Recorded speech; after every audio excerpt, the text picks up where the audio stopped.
ওনার কবরটাকে তুমি জান্নাতের বাগান বানিয়ে দাও আল্লাহ। হে আল্লাহ, ওনার ছেলে মুন্সিগঞ্জের সিরাজদিখানে তিনবারের সাবেক প্রধানমন্ত্রী, গণতান্ত্রিক আন্দোলনের পথিক এবং বিএনপি চেয়ারপারসন, আপসহীন দেশনেত্রী বেগম খালেদা জিয়ার বিদেহী আত্মার মাগফেরাত কামনায় দোয়া মাহফিল অনুষ্ঠিত হয়েছে।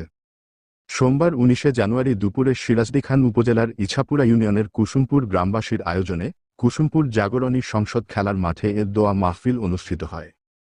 এ সময় ইছাপুরা ইউনিয়নের সাবেক চেয়ারম্যান কামাল চৌধুরীর সভাপতিত্বে ও ইউনিয়ন বিএনপির সাধারণ সম্পাদক নুরুল ইসলাম নুরুর সঞ্চালনায় প্রধান অতিথি হিসেবে উপস্থিত ছিলেন মুন্সিগঞ্জ ১ আসনের মনোনীত সংসদ সদস্য প্রার্থী ও উপজেলা বিএনপির সভাপতি শেখ মোহাম্মদ আবদুল্লাহ।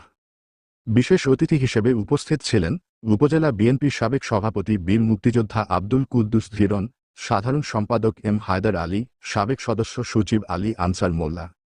আরও উপস্থিত ছিলেন উপজেলা যুবদলের আহ্বায়ক ইয়াসিন সুমন, সদস্য সচিব শাহাদাত শিকদার, আহ্বায়ক সদস্য A K M Ratul, Ichhapura union বিএনপির সভাপতি নাজমুল হোসেন, সাবেক সভাপতি কাজী কামরুজ্জামান লিপু, উপজেলা স্বেচ্ছাসেবক দলের সাবেক সাংগঠনিক সম্পাদক ও ইছাপুরা ইউনিয়ন বিএনপি কোষাধ্যক্ষ মোহাম্মদ আমির আলী, এছাড়াও ইছাপুরা ইউনিয়ন ৯টি ওয়ার্ড বিএনপি সভাপতি সাধারণ সম্পাদক সহ অঙ্গ সংগঠনের নেতাকর্মী বৃন্দ উপস্থিত ছিলেন। অনুষ্ঠানে দেশনেত্রী বেগম খালেদা জিয়ার আত্মার মাগফিরাত কামনায় বিশেষ দোয়া ও আলোচনা করা হয়।